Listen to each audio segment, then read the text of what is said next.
Well, hello, everybody. Welcome back to yet another episode of Master Visionaries Coaching from Stress to Success. Before we came on air here live, oh, and by the way, wherever you're watching, come over to mastervisionary.com, click on the live button, and you'll be here live on the show with me, though you won't be on camera unless you want to ask a question and participate.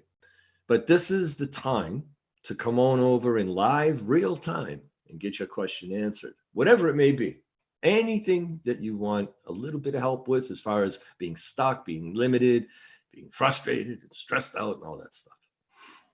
So anyway, before we got on air, Chad, the producer of the show, was talking about the stress that the holidays bring. So let me ask you all. Are you feeling joyous and celebratory because of the holiday season?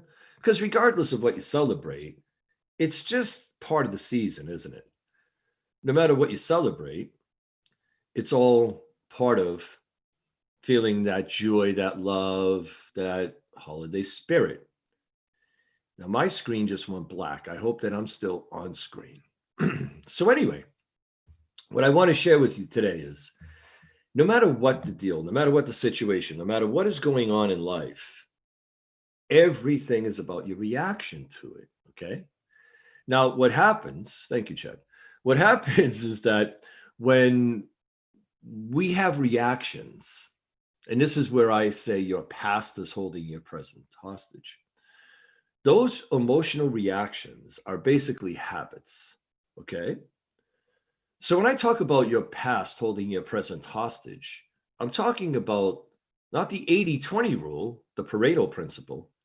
I'm talking about the 90-10 rule, functioning by habit 90% of the time.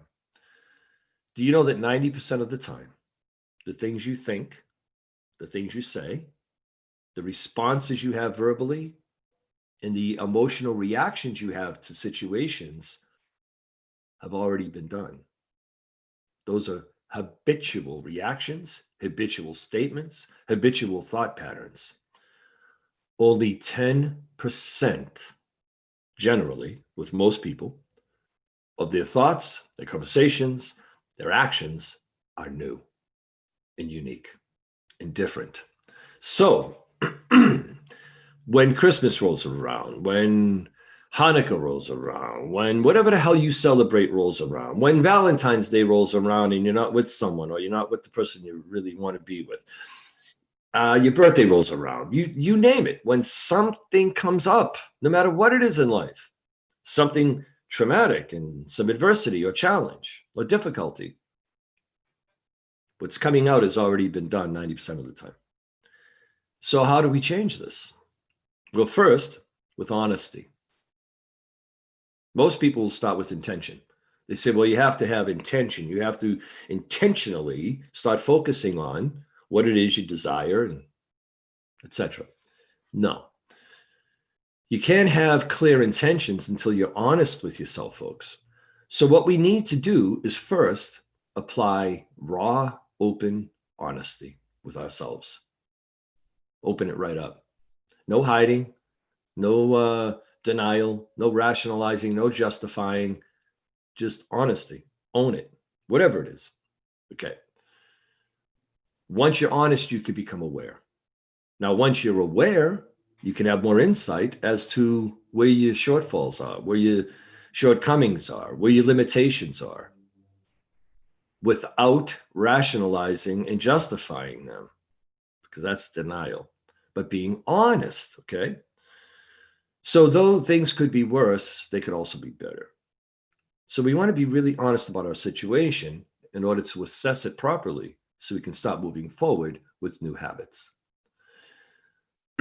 Why there are service providers like myself, be it hypnotherapy, be it life coaching, and any kind of form of coaching, all of these modalities, or all these holistic modalities that we all use, are the ways that we release old habits and start creating new habits. Now, the advantage there is that not everything that will feel new or seem new to you is really new. So the phrase I like to use is this: what you want to know, you always knew, especially when you were new, though it can feel new again. So we have all these RE words. We remember, we revisit, we reestablish, we reconnect, right? Because it's already been done. The beauty is you were born with everything you require to ignite in order to develop and become whatever you'd like. It's just finding out how. So that's why the providers like myself, who have careers in helping people change their lives, are more valuable than you would imagine, because it's doing things safer, faster, because it's natural, it's expedient, but it isn't how fast we do it, it's how well we do it. And we start to get to places in ways that we never thought we could. We start to change habits that at one time seemed impossible. We remove the force and struggle of conscious effort, of willpower. Discipline, application, yeah. Participation, involvement, yeah. But to do it in a way that's so comfortable, so manageable, that it almost seems like it's happening automatically. Now, how would you like life to start changing in that manner? How would you like to approach life in a way where it's not a big deal? How would you like to be able to feel like everything you're doing, you chose to do, therefore you welcome it? Sounds impossible to some people, right? But it's not. And there are people who are listening right now who get it. They know, they've done it. So let's look at why we stay stuck as I get more comfortable here. Okay. I'm going to give you one word that I have found truly keeps people stuck. And it's why they can't become open and honest with themselves in order to be set free. And that's ego. Yeah, ego. When you have to be right, even when you know you're wrong, or you could be wrong, that's your ego. When you can't be honest and open about yourself and a flaw or an unhealthy habit or a bad habit, that's ego.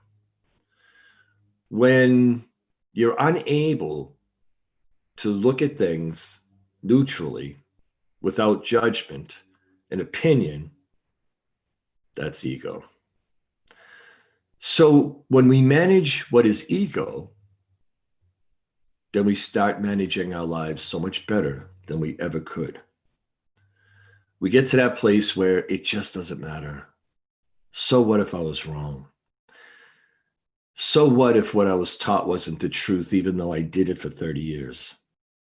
Well, I don't want to look like I'm stupid. I did something for 30 years and it was wrong. Well, you're going to be more stupid if you keep doing it. So we need to address our ego. Now, you can use this word however you want. A quantum physicist would call this source energy. For everything is energy, and everything comes from source energy or God or universe, whatever the hell you want to call it, right? But ego is edge God out, meaning the most brilliant, intelligent part of you, which you could call your intuition, your instincts, your gut feeling, your first thought. You see, it's ego that gets in the way when you have a gut feeling and then you analyze it and quote unquote, it didn't make sense, Tom. Yeah, but you've not followed this before and regretted it. So it's ego that's in the way. It's ego that's the problem when we cannot just accept something that doesn't make sense to us or it doesn't seem right to us consciously, analytically, okay? But more important, logically. You know, I talk about this a lot. When people don't follow their gut feeling, then they have no faith game. You got to up your faith game. Faith is following with complete trust, no questioning, okay? And also check the stupidity meter. I mean, seriously, come on now.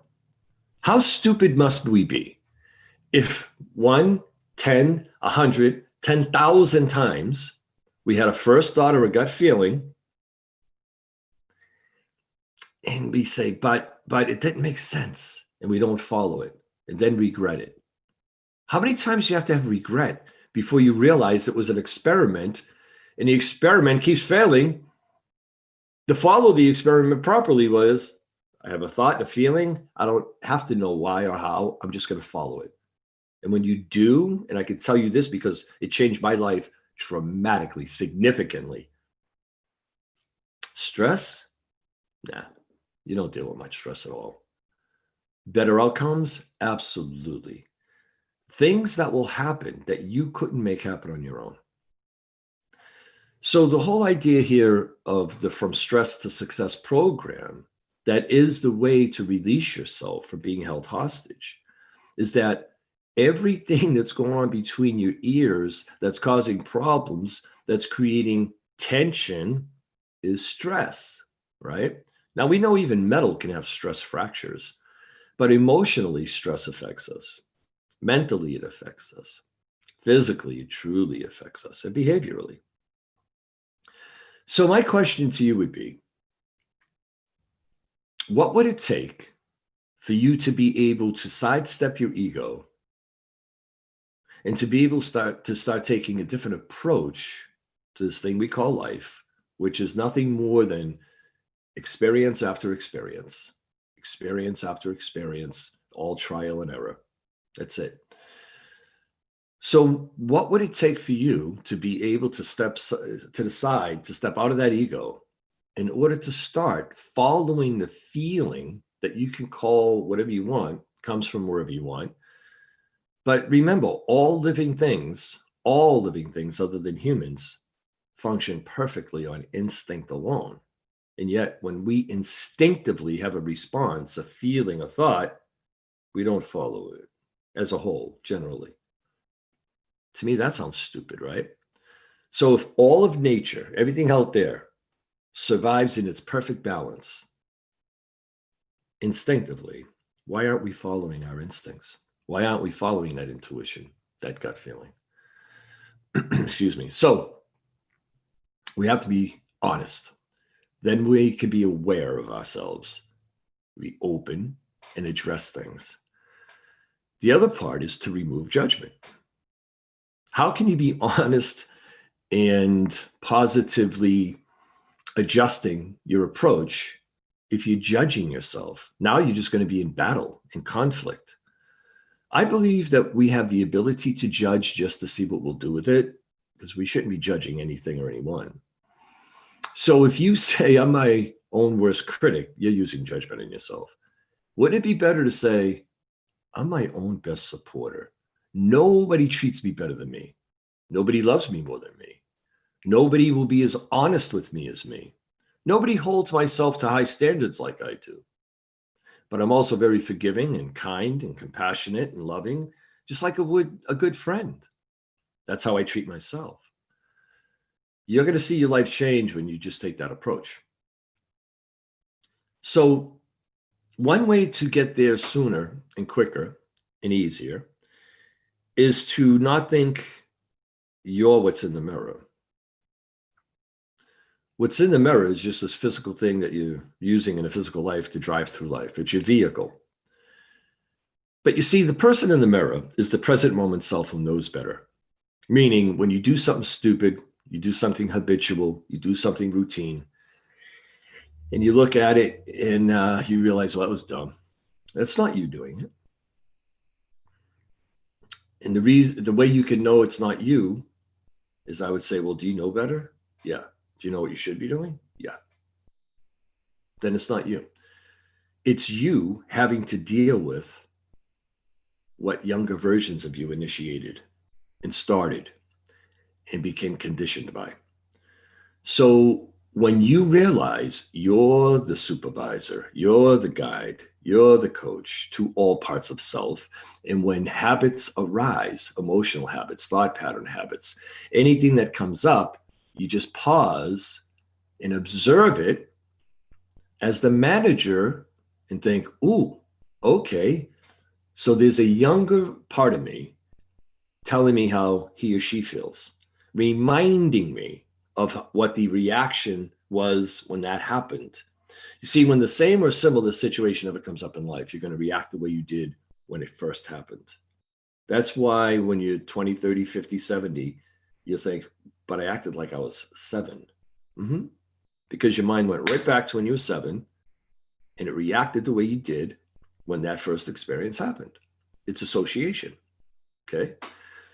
So when you become an observer, when you become neutral, you can laugh at yourself. Like I even shared things with people that they didn't see because it was so funny. And you're like, why are you telling me that? I'm like, wasn't that funny? Like, well, yeah, but why are you telling me? Because this way I let it go. I release it. I don't hold on to it. What you see will disappear, but what you resist persists. So instead of shoving it down, release it. So we start reducing all of our stress levels. We start reducing our limitations. We start shifting out of old patterns and habits. We start creating new success habits. And success means favorable or desired outcomes. Doesn't mean $20 million. It's being on time. That was successful. You arrived on time. It was completing that task, that homework, that home project. That's success. So we create success habits where we're taking action quicker, calmer, and with less emotion and thought. You see, it's all of the emotion and thought that comes up that gets in the way, thus your past holding your present hostage. So it would be the same as instead of creating new recordings, listening to new music, you just keep playing the same old all the time. Not even the hits, more like the static on the radio dial when you couldn't even tune in. Excuse me. So what this all comes down to is individual responsibility. Okay. One of the key factors that has to happen, and I've talked about this a lot, about checking your beliefs, questioning beliefs, releasing them, really looking at them and asking yourself, do I really believe that? But before all this happens, there's a big B word that has to be addressed. Blame. Who do you blame for your shortcomings? Who do you blame for whatever's gone on in your life? Who do you blame for the situation you're in right now? Whatever the answer is, it's going to take that answer to change whatever's going on. And that's not going to happen. If you blame a person, the person might be dead. If you blamed an event, that event's over. Now what? The truth is, blame is something you just don't use. You remove blame and replace it with responsibility. There's nothing to blame. And even if somebody did something horrible to you, it's yours. This is the thing people don't get. You're like, well, I didn't want that, and I didn't do that. Too bad, it's yours. But once you own it, you can do whatever you want with it. But if you're borrowing it, you're stuck. So blame is removed and replaced with individual responsibility, which means everything required is in the mirror. What needs to be addressed is in the mirror. What has the potential to create greatness is in the mirror. What has the ability to shift habits and ideas and approaches and perceptions is in the mirror. But there's one big problem about what's in the mirror. Most people don't know what to do with it. But it's the same thing as an athlete. It's the same thing as an academic. It's the same thing as anybody who's looking to create any specific outcome. Guidance, supervision, coaching, mentorship. When we find someone who's done what we're looking to do, they shorten the learning curve. They get us to the outcome quicker. They get us to tap into our potential much deeper, and we have much better results. There are 3 ways to go about anything, folks. So let's look at this. If you were to make a triangle, put it on a piece of paper, and just split that in thirds, equal thirds vertically, okay? Because it's a triangle, you're going to have different, say, square footage, amount of space in that triangle. There are three ways we do anything in life, and let me share those three ways with you. The cheapest, most inexpensive way is I'll do it on my own. That's on the bottom. And that has the most space. That bottom third of that triangle has the most space that you could fill in. That's what most people do. They do it on their own. They buy a book, they watch a video, a webinar, they go to a seminar. And what happens is, because they're dealing with the same mindset that caused the problems, they're not able to get out of it.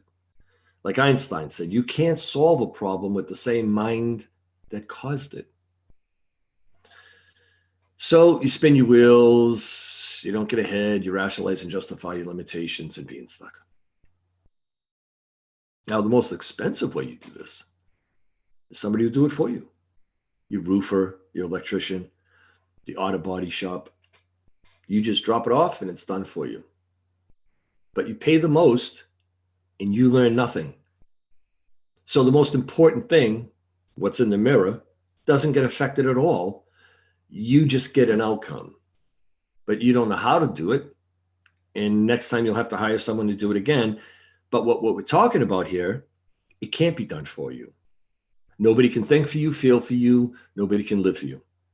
So that part in the way of personal development doesn't even come into play. So the only other option is you do it with someone. And that is in the middle. And that is the most effective way to learn something, become something, condition yourself, recondition or condition new patterns, and to get where you're looking to get. And that's what coaching does for the athlete, for the academic, for the individual. For this is the game of life, isn't it? And if it was a game, how well are you playing it? How was the first half? You want to come up for the second half? Are you prepared? Or do you need to maybe go in at halftime and change your game plan? Do you need to change the scheme? Do you need to make some adjustments? Well, that's where you're at. And it's not about how you start anything in life. It's how you finish. I don't care if it's a report, if it's a paper, if it's a home project or a race. It's not how you start, it's how you finish.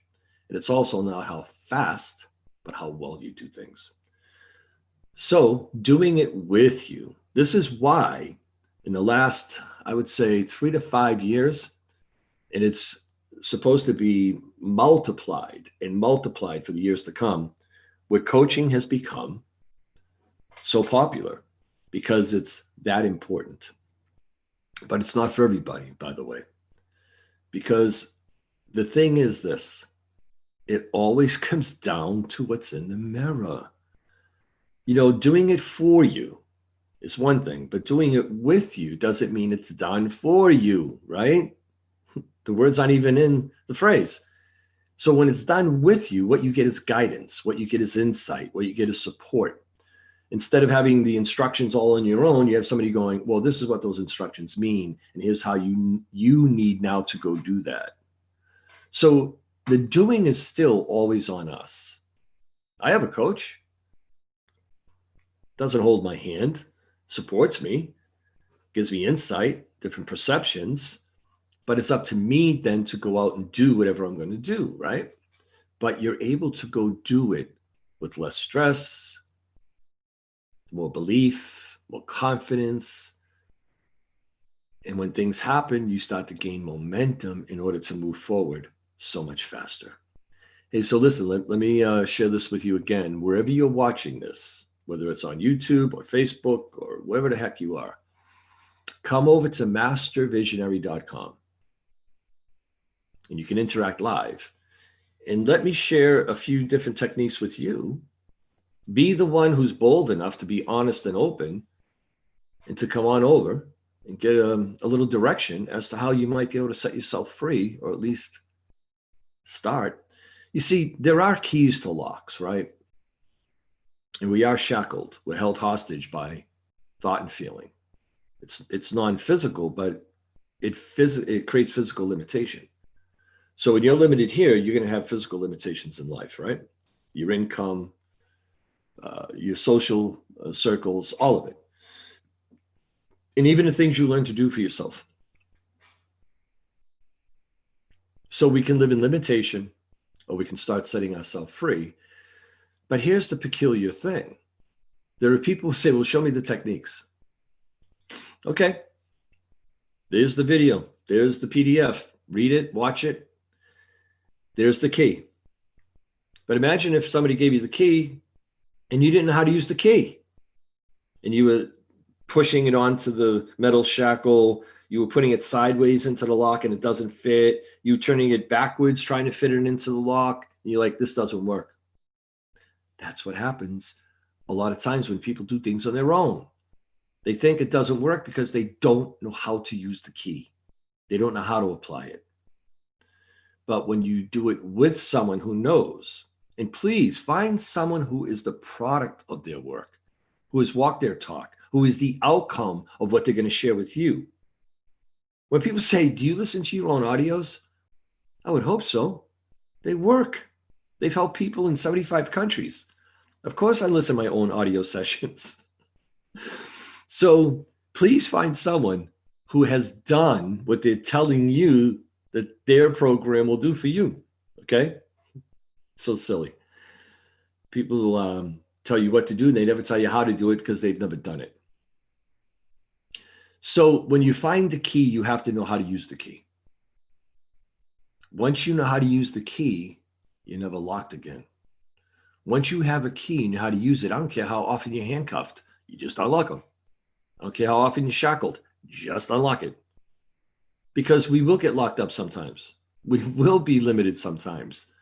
Old habits do creep in, and sometimes, emotions get away. We run away with the emotion instead of thought. You don't bring your brain where your heart goes, and then you finally catch up to it. Apply the key, set yourself free. But you need to learn the keys and how to use them. Once you learn the keys and how to use them, which are self-empowerment techniques and holistic modalities and practices, and there's no heavy lifting, it's all done comfortably. It's with less stress, less tension. Well, you don't have stress and tension when you're using these processes. Everything starts to happen more naturally, more automatically, more effectively, and more expediently. The safe, natural, effective approach to being a better you, to tapping back into the master visionary you were born as. So you don't need to learn what you don't know. You just need to learn how to access what you already know, the programs you were born with, the abilities you have within, the talents and skills that you've yet to even access that are natural to you, that you aren't even aware you have. And then to start applying this as you move forward without judgment, with self-support, and with direction. So I tell everybody, and I'll share this with you before we take this break. You're the car and you're the driver. This physical thing is how you travel through a physical life. And you're the car and you're the driver, but you're lost. So people like me are the GPS. When you follow the GPS, you'll get to where you're going in a much better way.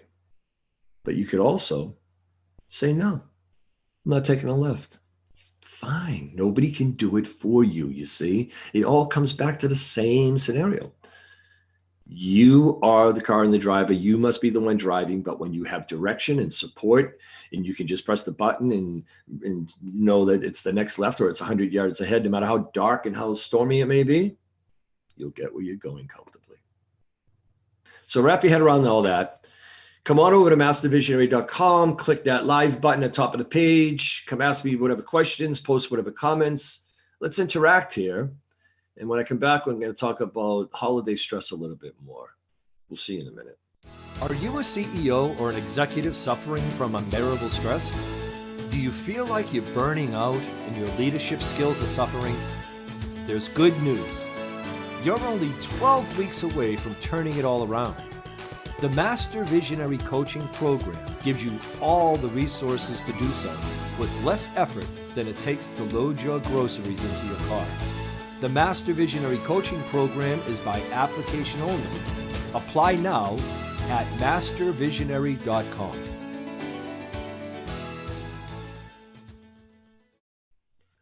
Yeah, it's true, folks. You have to apply. There was a time when I worked with everybody that crossed my path and I learned that was incorrect. Not all of us are meant for each other. So there were times when I'd have friction or conflict with people and just difficulty. And I learned along the way that you work with the people who you're meant to work with, who you resonate with. So there's a very, very short application when you want to work with me one-on-one or in the group program as well. Because the last thing I want to do is limit you by having you spend time with somebody you shouldn't be with. Now, on the flip side of that coin, when you find the person that you should be getting guidance from, it seems magical. And go to mastervisionary.com and just read what some of our past clients have said, and you'll see exactly what I mean. So always choose what feels right, okay? So let's look at what I talked about before we went to the commercial about holiday stress. I want to share something with you that was a reframe. And reframing is changing the way you're looking at something, shifting your perception. You know, Einstein had said, when you change the way you look at something, what you look at changes. And that happens physically under microscopes, as well as your perception of something, your emotional reaction to it, your viewpoint. When I was 23 years old, I'm 61 now. When I was 23, I was in an original rock band named Armed Forces. You can even see it on YouTube.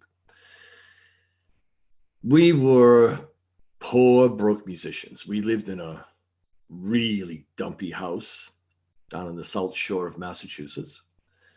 We didn't eat every day. There were times it was, 2 days. We just realized, I haven't eaten in a while. I mean, when we say broke and poor, we were broke and poor. We were struggling musicians until we got signed to the production deal for the album. So Christmas had come. We still weren't getting any money, even though we were signed to a deal. And we had done the album, and we had boxes of album covers. Now, when you go to YouTube and you type in Tom Nicoli Armed Forces and you see the album cover, you'll see that on the back, there was the four of us. And on the bottom left, there's me with the guitar, my long curly red hair at the time. And what I did was I took a bunch of those albums and I cut out my picture. I borrowed $5, I think it was $5, and I got these little red Christmas cards that were blank. I took that picture and I taped it inside and I wrote something to whomever I was giving the card to. This is when 1983, I hadn't got to that point yet where we only bought gifts for the children and the family. And, once you turn 18, you're out of the loop. We were buying gifts for everybody, until we got to that approach, that kind of a strategy. And when I tell you, I felt horribly, I felt like shit. Bottom line, if you know me, you know this is the deal. I talk like this sometimes, but I felt like dog shit. I felt so bad. I felt so useless. I felt so out of the loop. I felt all the things that aren't good. Why? Because I was a broke musician looking to really achieve one of the greatest goals I ever had in my life, which, I was grateful I did. Pursuing my dream, yet feeling badly because I couldn't buy people gifts on Christmas. What kind of bullshit conditioning is this? How many people listening right now, how many people deal with this? So what happened to the thought? Right? It's more important. But we get so conditioned to forget what this is all about. It's like when you go to dinner with people and everyone's on their friggin' phone. You forgot why you went there. You went there to interact. You went there to have a sense of community, camaraderie. You went there to talk with these people and be with them. What the frick are you doing with your phone? Put it in the car. It's crazy. What does the holiday season really mean to you?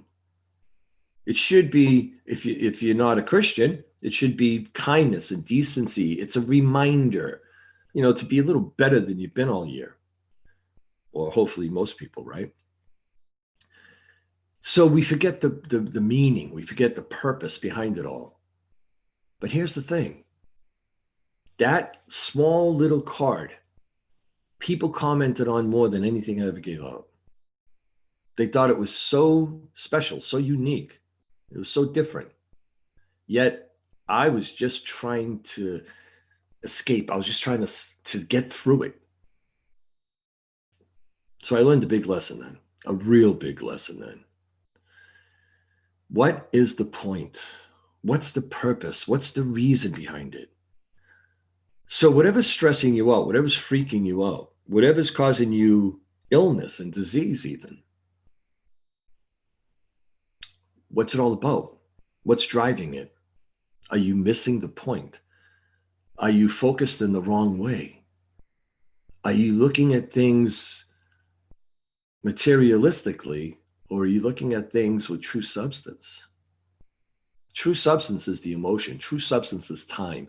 True substance is compassion. True substance is consideration. True substance is a phone call than some bullshit text with emojis. True substance is write somebody a letter instead of a digital email. Do something with substance and quality. Do something that has impact. And guess what? It will be the thing you wouldn't have thought. Bruce Springsteen, multi-millionaire Bruce Springsteen, he was asked once, what's the greatest gift you ever got for the holidays? Ready? He said, a pair of gloves. It's a pair of gloves that I love. I would have never thought of it, and I would have never bought them for myself. A pair of gloves, not a helicopter, not a Maserati or a Rolls Royce or another house or mansion or whatever. A pair of gloves. What's the greatest gift you ever got? Well, Tom Nicoli one time gave me this card with a picture of him in it on the back of his album cover, and he wrote this thing to me personally. Yeah. In my first book that never got published, called My Rainbow is Overdue, and it never got published because it was on a zip disk. And if you're old enough to know what a zip disk is, then you'll know I wrote this a while ago. And I did something that wiped out the whole book. When I sent it to my tech guy in Rhode Island, he said to me, I don't know what the hell you're talking about. There's nothing on the disc at all. I go, no, my book's on there. He goes, it used to be. Okay. The last line was, how successful are you really if you're just not happy?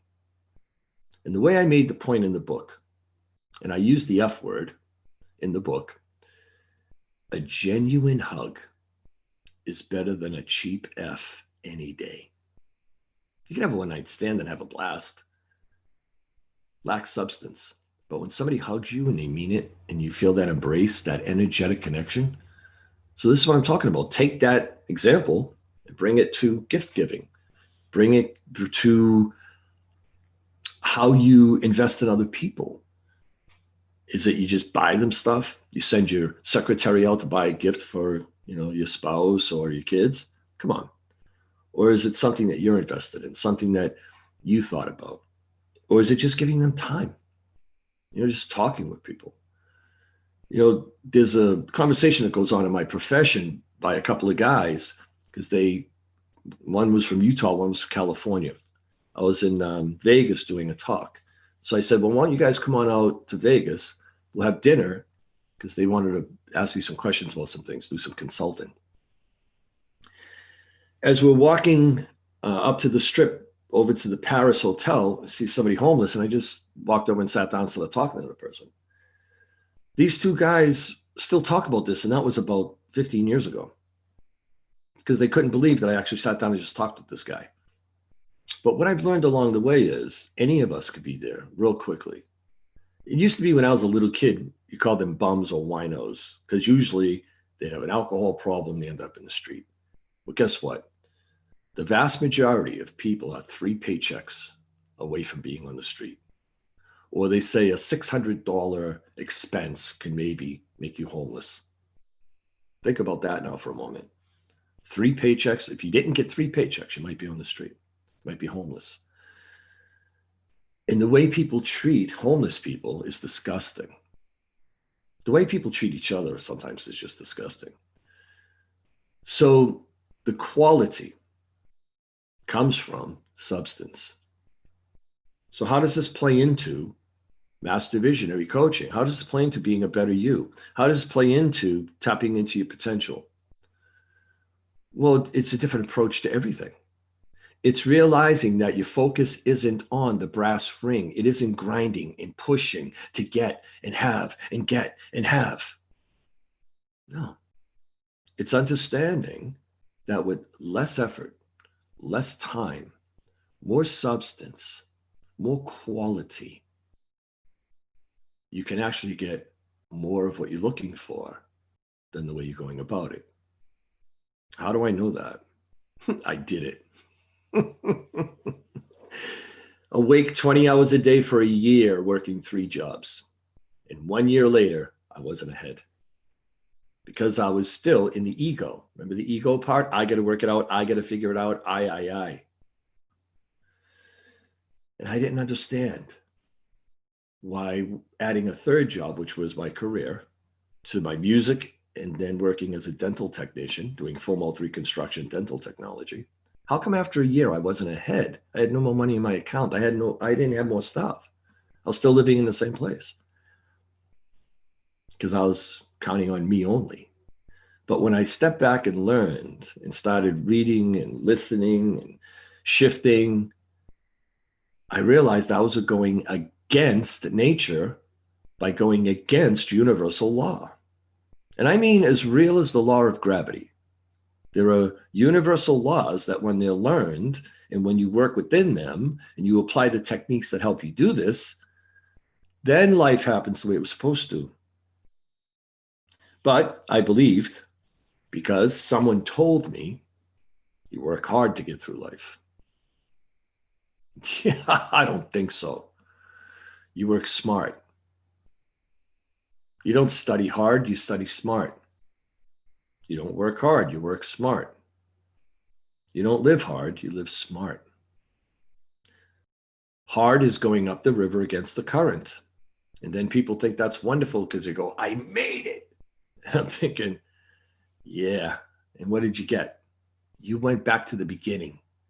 The rest of us are going down the current, down the river in the current, doing it smarter. And we're going much further because once you get to the beginning, once you go upriver, there's nowhere else to go. But when we keep going, we end up even into the ocean.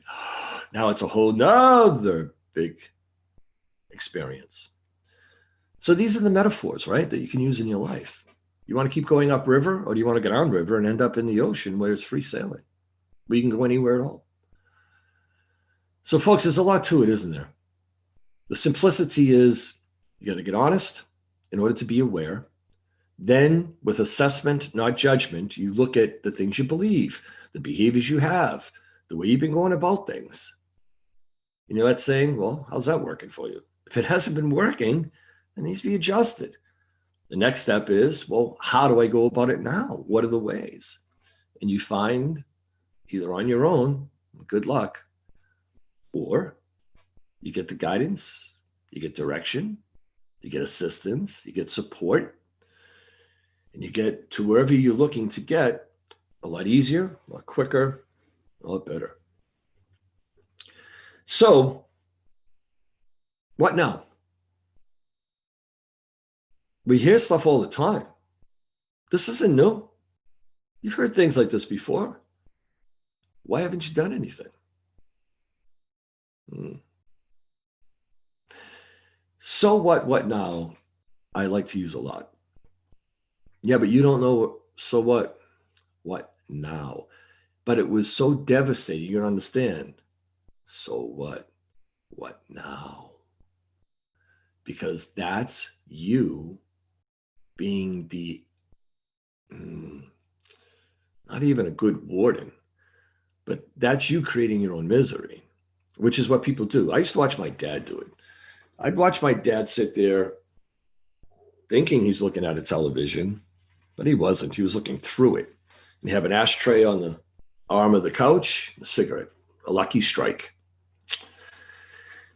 And I knew what he was doing because he did it all the time. He'd be laying in bed with an ashtray on his chest, just pondering, regurgitating, revisiting, driving all of what wasn't over and over. And your mind says, your wish is my command.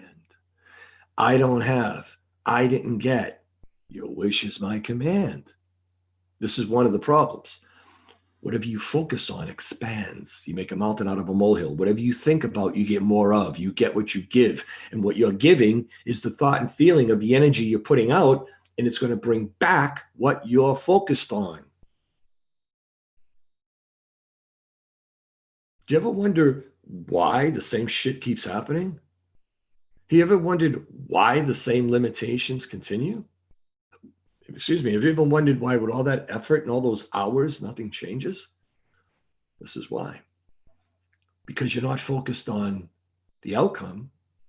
People aren't focused on the achievement.